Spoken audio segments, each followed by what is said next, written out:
When you think of Sun Devil football, you think of Sun Devil for life. If we get the Valley all in, the sky is the limit. I went to Arizona State. I'm a Sun Devil, man. I'm home.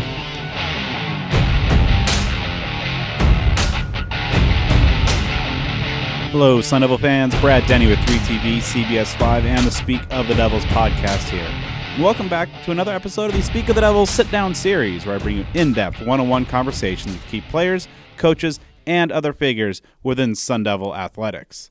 It was a devastating blow headed into a difficult year. Michael Matus, one of the defense's key starters and team leaders, was lost for the season after tearing his ACL early in fall camp. While rehabbing his knee, Michael continued to contribute by acting in a quasi-coaching role, mentoring his fellow defensive linemen throughout the 2022 season. After the year, his fifth in Tempe, he faced a choice: move on to the next chapter or come back for another run. And in the end, it really wasn't much of a choice. Not wanting to end his college career on a sour note, he's back in Tempe, ready to contribute to the revamped defense and to help activate the Valley. In this episode, Michael and I discuss the hard road back from injury, the changes in the program over his years, his leadership role, the growing Texas influence in the program, the new look defensive line, and more. So let's get to it. Here's my conversation with Michael Matus.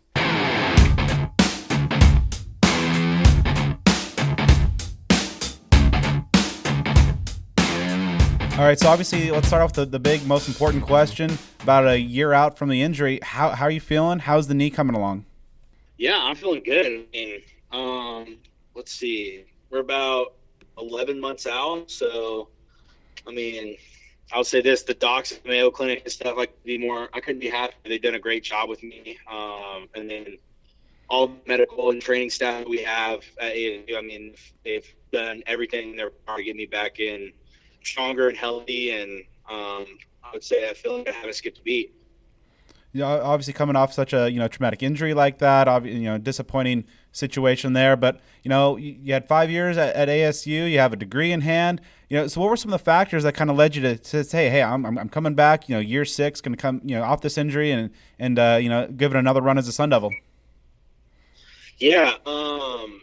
Actually, surprisingly, I had 2 degrees. I just actually graduated from MBA. So. Oh, congratulations! That was this past May. Yeah, thank you. So I finished that.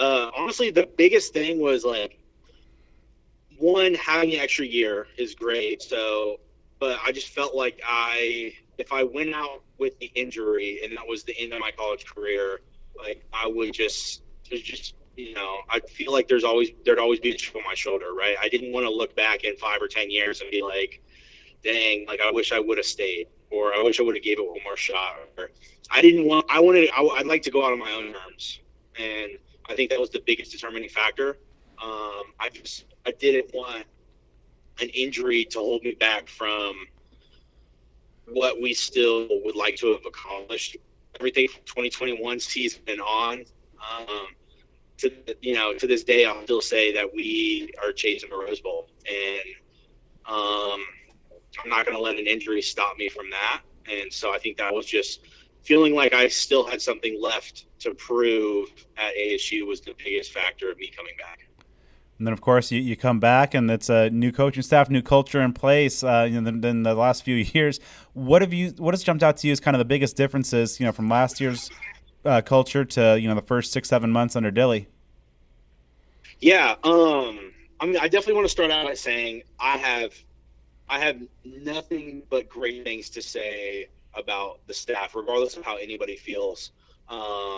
Whether the seasons didn't go the way they should have or not, I have nothing but utmost respect for everybody that was on our staff. That's personally and how they treated me. And so I just want to make sure that that's clear. But, with Dillingham, he's a very high energy and excitable guy. He's young, and he's ready to, I don't want to say make a name for himself, but he's ready to make a name for ASU, right? And I think he just genuinely has an unconditional love for this place, and it's very contagious. And I think that is the biggest driving factor of how he acts, what you see. And to tell you the truth, what you see is what you get with him, right? Everything that the way he acts and talks and stuff like that on interviews and stuff like that, that is what you get every day. I mean, you get a high energy guy who just loves football, loves Arizona State, and loves coming to work every day. And that's not to say that no one on the staff wasn't, but it is refreshing to have, a younger coach. It's nice to see a change in dynamic, and came from a really good Oregon team, like a very, very good Oregon team that almost made the playoffs. So, there's definitely he's got a lot of resume, and I think it's going to be good for us. Yeah, obviously, you mentioned the energy and just kind of how he's revitalized the program, the fan base, the community at large. It's kind of part of the Activate the Valley efforts. But when as you mentioned, kind of what you see is what you get with him when the doors are closed and such, and he's leading men. Just even though he is young, what are you seeing from him from a leadership capacity? Yeah, I think with new coaches coming in, right? I think there's a couple ways to handle it as a coach. And I mean, I've seen so many people come in and out of the door, obviously not head coach wise, but position coach, defensive coordinator, and stuff like that. And there's a few ways that you can approach it where you can be, the hard ass guy, and you start yelling at everybody and saying that we weren't any good last year and that it's going to change, and you can try to change the culture that way. Or it's like a help me to help you kind of thing, and where he came in and he asked us what we wanted, what we needed to succeed. He asked us firsthand. That was the first thing he did. I remember he sat me down in my office and he said, give me a list of things that need to change around here so you guys can be successful. And I think when you have 119 to 22-year-old kids and they have certain needs, they have, certain things that need to be met, and he's able to come in and change that.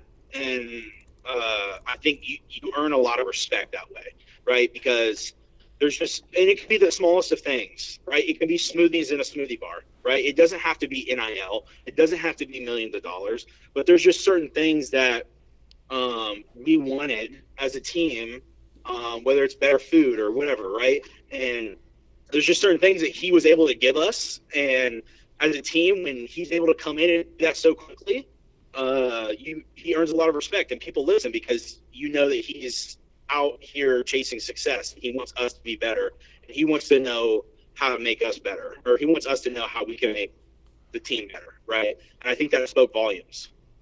Now, you're one of the returners, one of the veterans on this team, but one of the returners on a roster that has so many newcomers, so many new faces. What's it been like just seeing basically half the roster turnover, in addition to the coaching staff, of course, and also just kind of the integration process of getting so many new faces here kind of integrated into the Sun Devil program?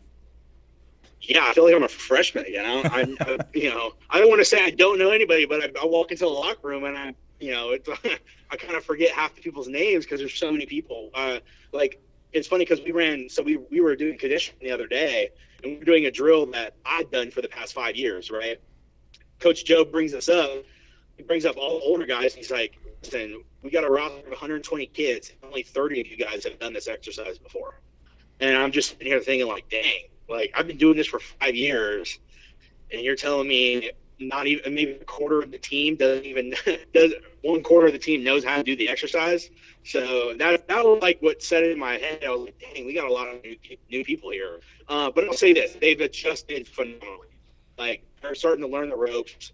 And even older guys transferred in, and even myself, I have to get used to the culture that Penny wants to adopt here, right? And so it's definitely weird. I'm just walking in the locker room with new people, but it's great. I mean, I've met so many people along my journey. I've seen a lot of people come and go, and it's always great to add new people. Going back to last year a little bit, obviously, very unfortunate the injury situation. When you went down, you felt that in your knee. What were some of the kind of initial thoughts that were in your head? Well, the funny thing is the heartbreaking news didn't come until 2 days later, because I didn't even think my ACL was torn. It's funny because I say this all the time, everybody says that you feel a pop, and for some reason, I guess maybe I just had a lot of adrenaline. I didn't feel a pop. And like, so I didn't even think my ACL was torn. Oh man. Like I said, like I went back in and played like 5 more plays, which was definitely a bad idea. But that was not on the medical staff. That was on me, because I was on the sideline. I was like, nah, nothing's torn. Like I didn't feel anything pop. I'm good to go. And so I went back in on my own. And then I was like, yeah, man, something doesn't feel right. And so I sat out, and they're like, look, we're going to go get an MRI. So I went to the MRI, and that's when they said, yeah, your ACL is completely torn. That's when it all set in for me. And my first instinctual reaction is I've seen enough people go through ACLs and have career-ending injuries from it, right? Like I think, I mean, you can speak for yourself too, Brad. Like, how many people have you seen come in from an ACL and never play football again, right? It's not like it's an uncommon thing. And so that's what I was scared of. I was scared of, is this how my college career, my football career ends because of a practice rep? And it wasn't even a malicious thing either. It was just another day at practice. And so I didn't want that to be the end of the story. And so that's what was heartbreaking to me, is like, this could be, an injury that prevents me from playing as good as I used to. And I think for sure what it helped me though is like Dr. Schauber at Mayo Clinic. They did a phenomenal job. They do enough ACLs nowadays. Technology's gotten a lot better, and rehab has gotten a lot better. And I've felt nothing but confidence through my entire rehab process.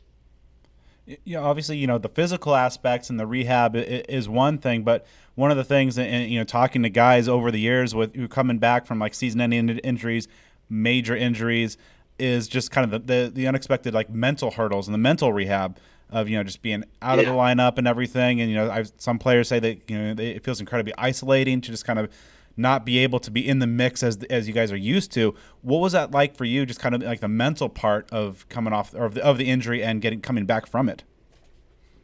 Yeah, it's honestly somewhat of like a helplessness kind of feeling. You feel like it's like no matter what you do or what you think, it's like you can't help, right? I know you can help from a coaching aspect and stuff like that on the sideline and stuff like that, but it's not the same. Like, it's not the same as like just feeling like your brothers in this case, right? Like, we didn't have a good season, and like there's times where I'm on the sideline and I'm like, mate, I wonder if I could have helped, right? And you just kind of you sit there and it's just like you in your own head, you're just battling. And it's definitely draining. It's mentally exhausting. You go through these ebbs and flows of, am I going to make it back? Am I not? Do they want me anymore? Am I going to be as fast? Am I going to be as strong? Am I going to be able to play again? It's definitely mentally exhausting because you're just in an uphill battle with your own mind, and like, it's scary, right? Because you just don't know. There's a lot of unknowns. So there's a lot of days where, I wake up and I'm like, am I even doing the right thing? And then there's other days where I wake up and I'm ready to attack it.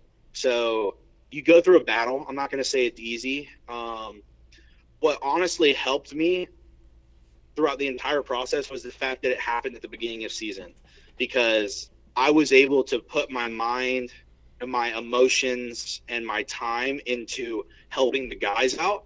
And so you kind of forget about the rest of it because I was so involved in just trying to help the guys win and trying to help the guys get better every day, right?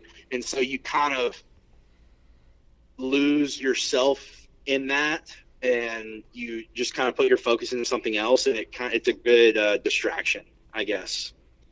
Yeah, there's one thing I talked to Joey Ramos recently about his experience coming off the injury, and he kind of said the same thing, just trying to stay as active as possible and kind of keeping himself away from perhaps slipping into some tougher spots by just trying to be as helpful as possible. And you were kind of like in almost a quasi-coaching role last year. Did that kind of shed new insight for you and kind of how things work and on just being on the coaching side of things rather than the player side, and just kind of maybe have a different appreciation for how everything works for in a collective sense? Oh yeah, and plus I've had way too many people come up and tell me that I need to be a coach, and like I've had more. I wouldn't say it's concerning, but it's more of like I've just had too many people tell me that I'd be a really good coach. So I don't know. Maybe that's on the horizon? In the cards for the future. But I enjoyed it. I thoroughly enjoyed it. And like, I'll tell you this, nobody sees what coaches go behind closed doors until like, and even to the level that I was at, right? Because I'm half in and half out, right? Like I wouldn't say I was a coach. I'm more of just kind of a supporter, right? But like, I do see outside of a player's perspective of what coaches go through. And I mean, it's hard. It's a hard lifestyle. It's really hard. And nobody gives coaches the respect for even in a losing season, the time, effort, and commitment that they put in. Because like, I mean, you can even talk to Coach Iguana. Like, I mean, since he was there for the whole ride, it's mentally draining and exhausting, and all the time and effort that you put in, and you don't know if you're going to succeed. It's hard, right? And it's kind of up in the air, and you know, it's a commitment, and I respect the hell out of any coach in the country, and I don't care how many wins they have under their belt. And of course, with the injury, that was obviously huge. Of course, the coaching change was another thing, and then of course, just the season at hand. Just the 3-9 record's not what anybody was hoping for. Obviously, a season of adversity, of a lot of obstacles, a lot of stuff that was kind of really out of the players' control as well.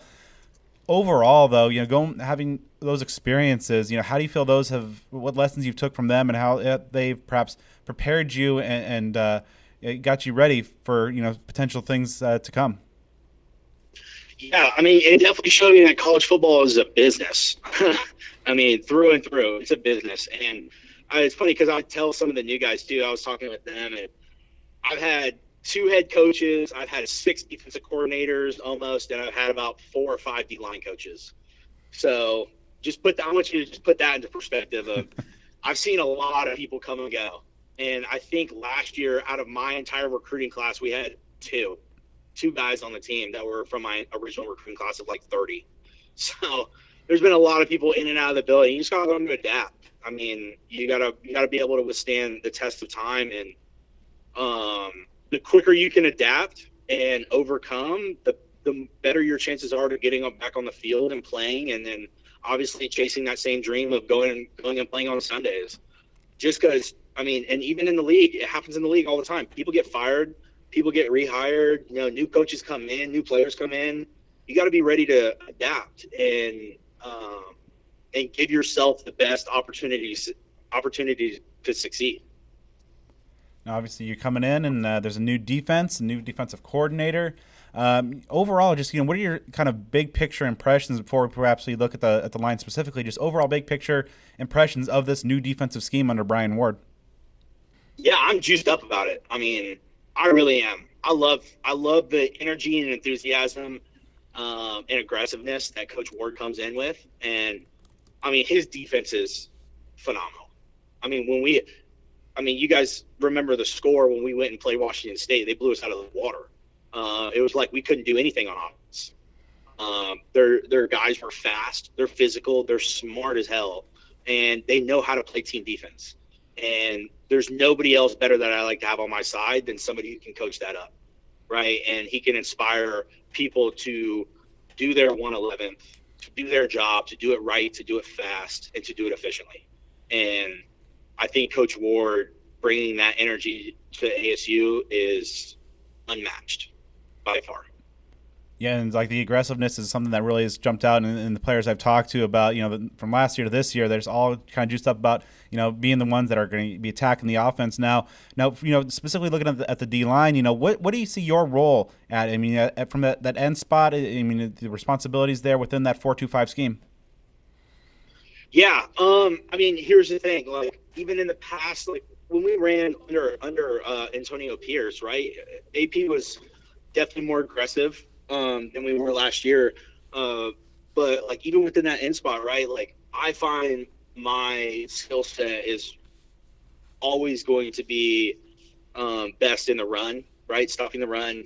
I think the 2021 season definitely highlighted that. And then I'm hoping, to be as versatile as possible in the pass game and go make some plays on the quarterback.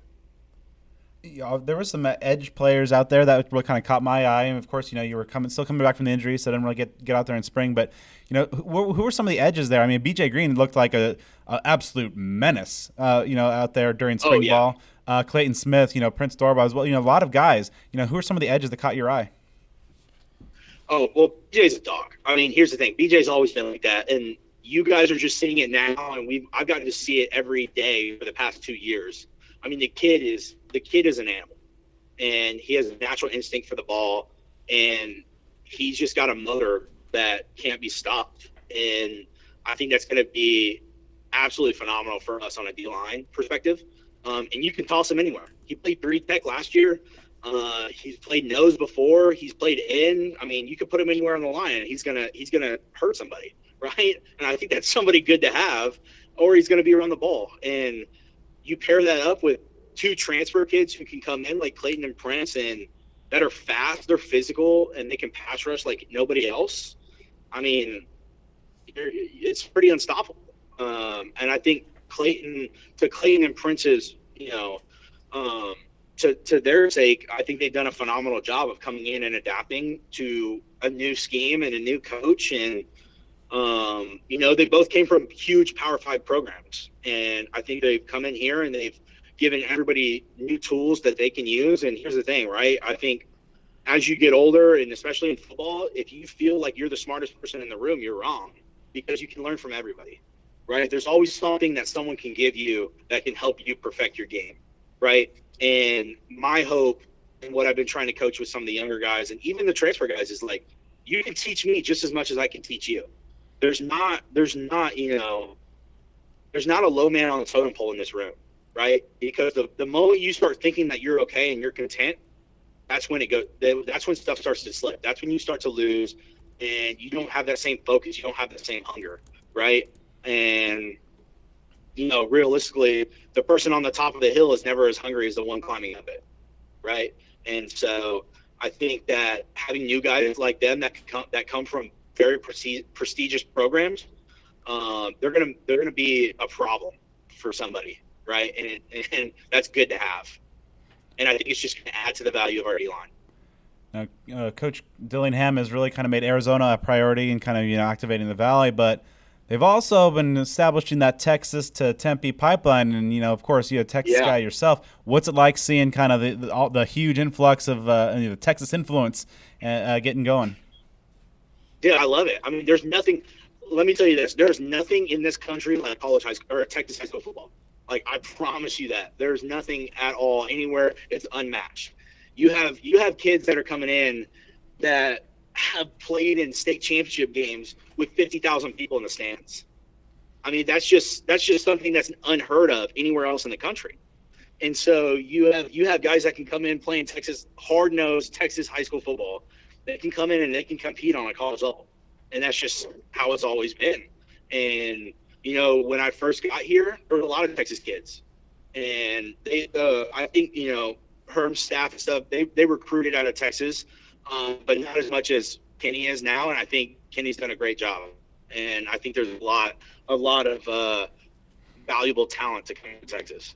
So I'm not being biased or anything, Now, of course, as one of the elder statesmen of that Sun Devil locker room, you have a role in the Sun Devil Football Leadership Council, and just one of the more respected guys in that locker room. What does it mean to be on that council, and how do you feel like your leadership style has kind of evolved over your career? Yeah, it shows that. I think the most important thing for me is showing that the guys on the team and the coaches and the coaching staff can trust me. Right. And I think when you get put in a position like that on a leadership council, and that goes for all of us, it shows that there's a trust level that we've gotten to. And I think it's an honor, and, it's something that you want to strive and achieve for. Right. Yeah. Making plays on Saturday is great, but being someone that everybody looks up to and someone that's respected, it shows that the work you're putting in is for a good reason. And, everybody wants to, I'm hoping that a lot of kids achieve stuff, a success like that. And I think it's great. And I guess my leadership style, I don't know, because I sat down and talked to Kenny a long time ago, and I told him that like I'm not the rah rah guy, and I know like everybody likes to see the rah rah leader guy, and I know it looks good on highlight tapes and it looks good on TV, but that's just not the guy I am, right? I'm not the rah rah guy, and we have plenty. There's definitely guys on the team that are, right, and it's great to have those guys. You need those guys. But that's just not who I am. But I'm definitely made sure that like I try to be like, I don't know, the wise guy, like the wise old man on the team, I guess you could say, for lack of better terms, right? The guy that people can come to, that people respect, right? And I think the most valuable thing that you can have is, even if you're not the rah-rah motivational guy, when you talk, people listen, right? And that's what I felt. Is that like if there's something that needs to be said and I say something, that people listen, and I think that's the best thing that you can have in a leader. Like I said, you need all types of leaders on the team, and you need people that can follow as well, right? Because you don't want 50 leaders on the team. You just need 5, realistically, to get a team going, and you need everybody else to buy in. And that's where I see myself, and it's definitely evolved as I've grown up and matured, and I'm hoping that I can, plant that leadership seed into some of the younger guys as they grow up.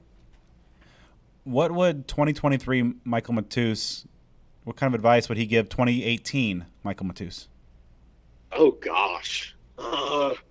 There's a lot. Save your money, that's for sure. But I don't know. I think the best thing that I can tell myself as a young kid is like, don't panic.